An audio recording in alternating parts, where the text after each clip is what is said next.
Magbabiral ka, loko ka ha. Ha?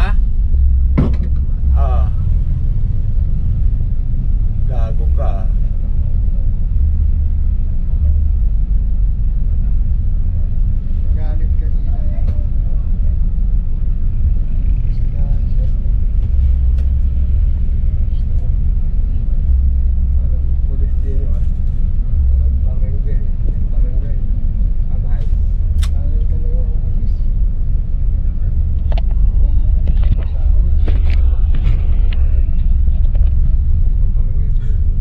Ayaw talaga umalis. May ginagawa daw.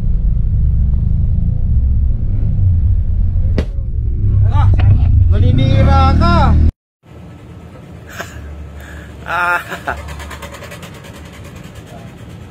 Di walang barangay din. Abay pa.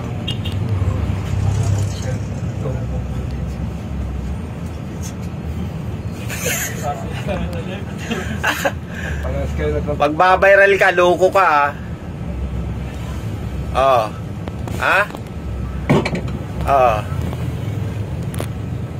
Gago ka.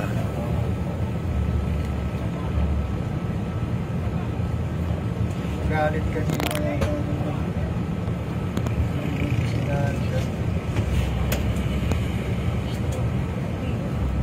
Alam, pulis din yun. Alam, barangay. Barangay. Abay. Ayaw talaga umalis. Ano na ng asawa. Barangay.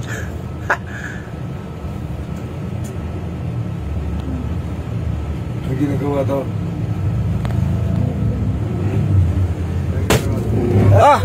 Naninira ka. Utang ina mo.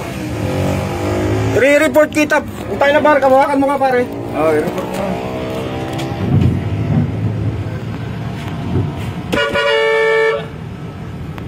Okay na, binasag mo.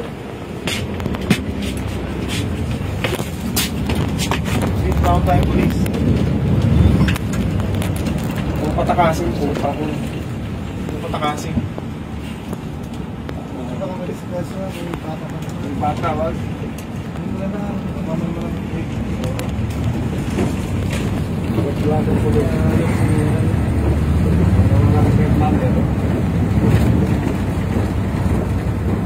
Babaral yung tulong ko na to.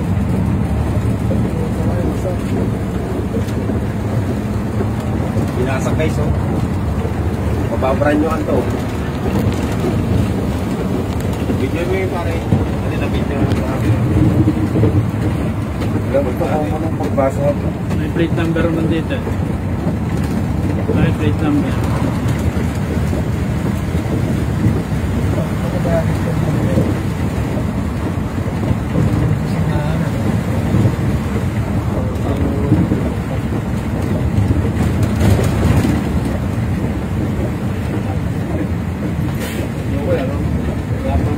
Victor pa.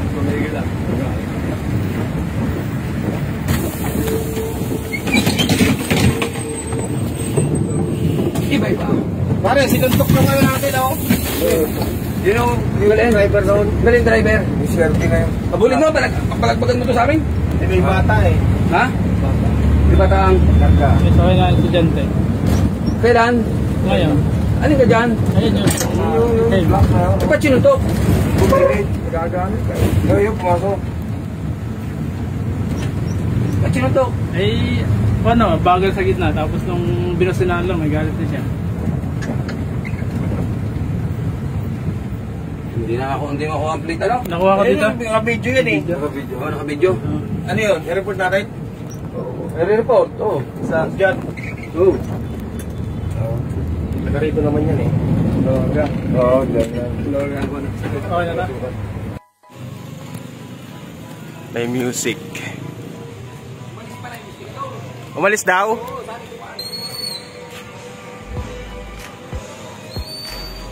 Oh, yun yung inspector natin mga bayan.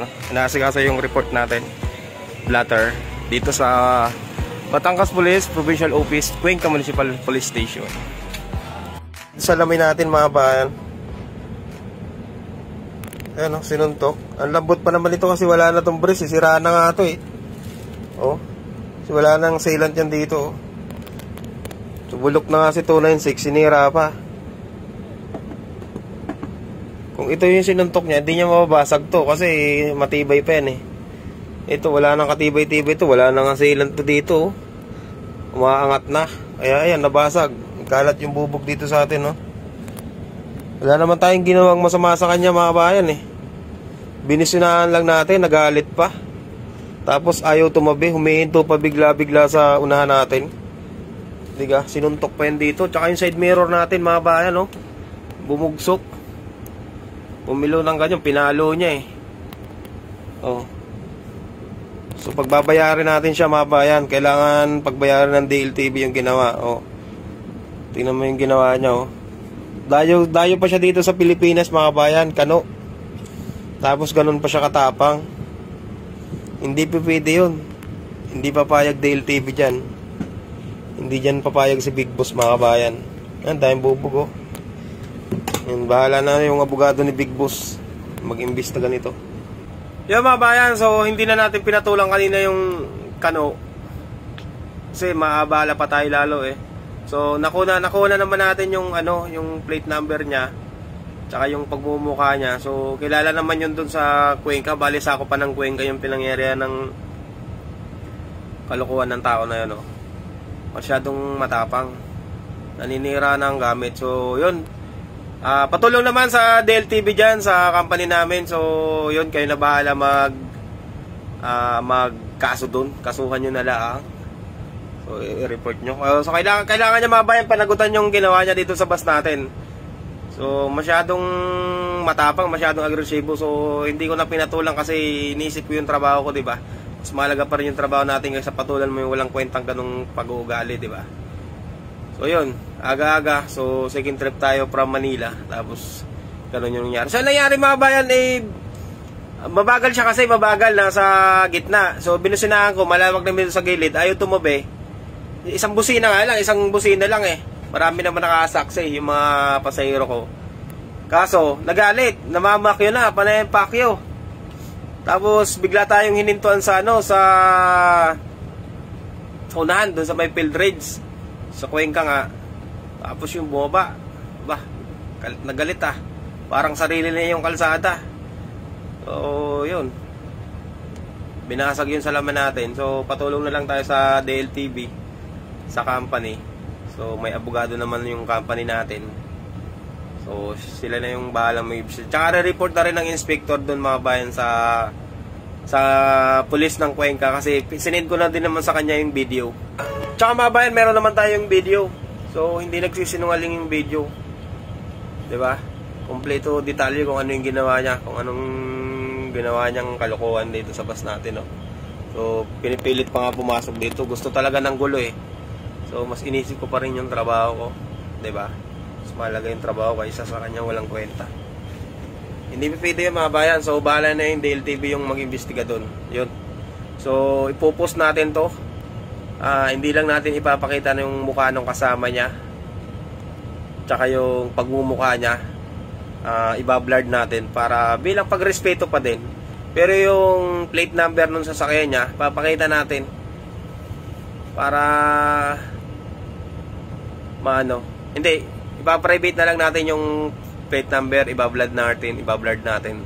Tapos yung pagmumukha niya, tsaka yung pagmumukha nung kasama niya ng babae. Bilang pagrespeto pa din, di ba? Pero yung mga ginagawa niya, so papakita natin sa publiko. Lalo hindi natin siya kababayan, ibang lahi, di ba? Hindi siya pwede umasta ng ganun sa Pilipino. Di ba? Hindi tayo papayag. So bahala na po yung DLTV. Yun, maraming thank you. Kababayan, dito na ulit tayo sa loob ng bus ni 296. So ayun nga yung binasag nung foreigner na sobrang galit kanina sa atin. So wala naman dahilan para basagin niya yan eh. Pero nadala siguro ng init ng ulo niya. Sa napakasimpleng dahilan, binusinahan lang natin kasi yung bagal niya, di ba? So nag-overreact siya. Di siguro napigilan yung init ng ulo kaya yan. So, ganun pa man, dahil tumakas siya sa obligasyon niyang dapat panagutan niyan eh. So, tumakas siya, kaya makakasuhan siya ngayon mga kabayan.